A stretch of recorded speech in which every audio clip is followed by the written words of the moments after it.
ప్రజానీకానికి ఇచ్చాను. దానిలో మేజర్ పార్ట్ 75% పైన ఎస్సీ, ఎస్టీ, బీసీ మైనారిటీలకు అందే విధంగా చేసి ఆర్థికంగా వారికి చేయూతనిచ్చేటటువంటి కార్యక్రమం చేశాను. అయ్యా చంద్రబాబు నాయుడు గారు, మీరు 14 సంవత్సరాల్లో ఎప్పుడైనా ఈ కార్యక్రమం చేశారా అంటే దాని గురించి మాత్రం చంద్రబాబు నాయుడు గారు చెప్పరు. అదేమంటే చంద్రబాబు నాయుడు గారు ఒక మార్కు పెట్టుకున్నాడు. ఆయన పత్రికలు, నాకు ఒక విజన్ ఉంది అంటాడు. ఏం విజన్ ఉంది చంద్రబాబు నాయుడు గారు? నాకు అర్థం కాలేదు. What is your vision? నేను గుర్తు చేసుకోండి ఒకసారి. చంద్రబాబు నాయుడు గారు 53 రోజులు జైల్లో ఉన్నాడు, జ్యుడిషియల్ రిమాండ్లో ఉన్నాడు.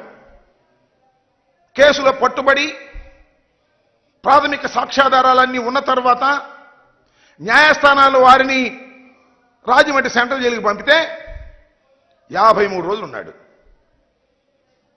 53 రోజులు ఉన్నటువంటి చంద్రబాబు నాయుడు గారు ఏం చెప్పుకుంటూ వచ్చాడు అంటే ఆయన పత్రికలు, ఆయన బంధువులు, చంద్రబాబు నాయుడు గారికి ఆరోగ్యం బాగోలేదు, ఒళ్ళంతా ఏదో భయంకరమైనటువంటి పరిస్థితి వచ్చేసింది, ఆయనకు అసలు గుండె జబ్బు ఉంది, ఇలా అయితే ఆయన ఎక్కువ కాలం నెట్టలేడు, 52 రోజులు అయిపోయింది, ఆయన తిరిగి వస్తాడా రాడా, ఆయన ఆరోగ్యం పూర్తిగా దెబ్బతినిపోయింది, చివరికి ఆయనకి ప్రాణాపాయం ఉంది అని చెప్పేసి పెద్ద పెద్ద హెడ్డింగ్లు పెట్టి రాశారు.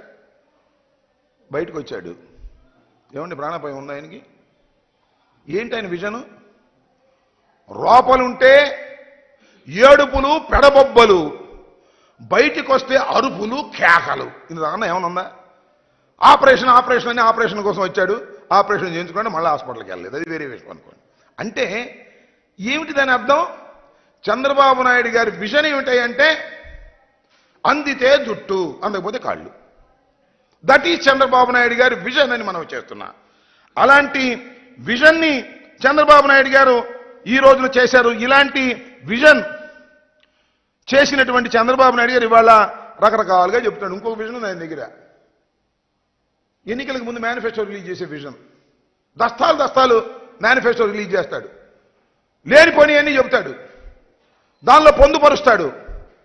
అసాధ్యమైనవి కూడా చేసేస్తానంట. అంతే, రైతులు రుణమాఫీ చేసేస్తా, డోక్రా మహిళ రుణమాఫీ చేసేస్తా, కాపులకి 10 కోట్ల రూపాయలు ఇచ్చేస్తా, కాపులను బీసీలో చేర్చేస్తా.